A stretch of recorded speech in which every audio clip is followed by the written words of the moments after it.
Takbo! Bilis!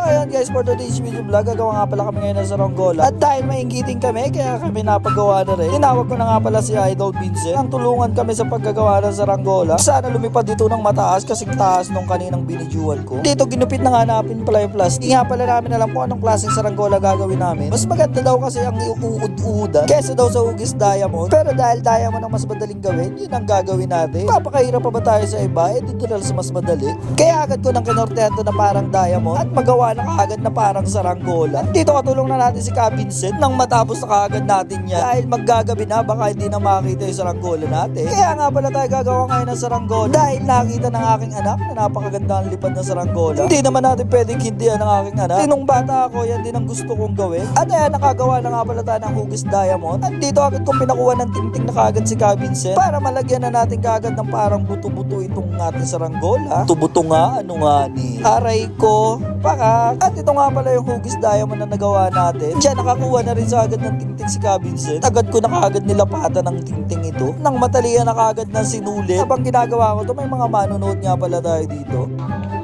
Saranggola. Kaya natalian na nga natin ang pagganito. Natalian naman natin ang pagganyan para lumabas yung hugis ganari. At dito may mga tumulong na nga sa atin para matalian ko to. Shoutout kay Masangas, napaka-pogi ng looban. Dito nga ay seryoso na ako. Kala mo na may lilipad ng pagkakataas. Ay ngiting tagumpay pa.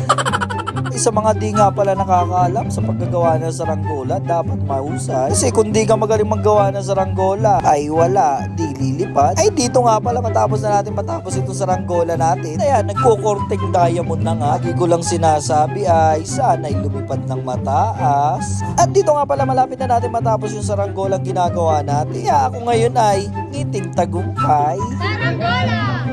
Ito nga pala, may nagpapa-shoutout sa atin. Ayan, shoutout mo daw yung manok niya. Talagang ikaw, bossing. At bumanat pa ang aking kapatid. Ayan.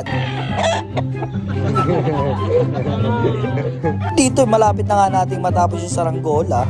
Kanina pa yung malapit na yan. Pero pinagbigyan ko muna itong nangihingi ng sinulit. Dito ako na nga na pala nagtali ng sinulit nila. At aabot na kami ng siyam-siyam. Ano ba yung siyam-siyam? 18. Wali. Ay, dito nga ay natapos na natin to saranggola. Ayan, papaliparin na lang natin.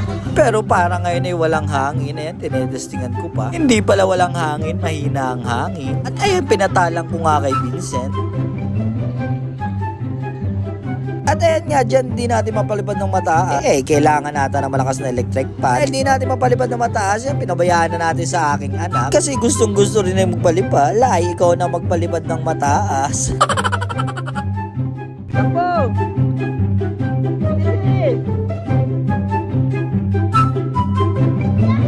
Okay, bilis, dali.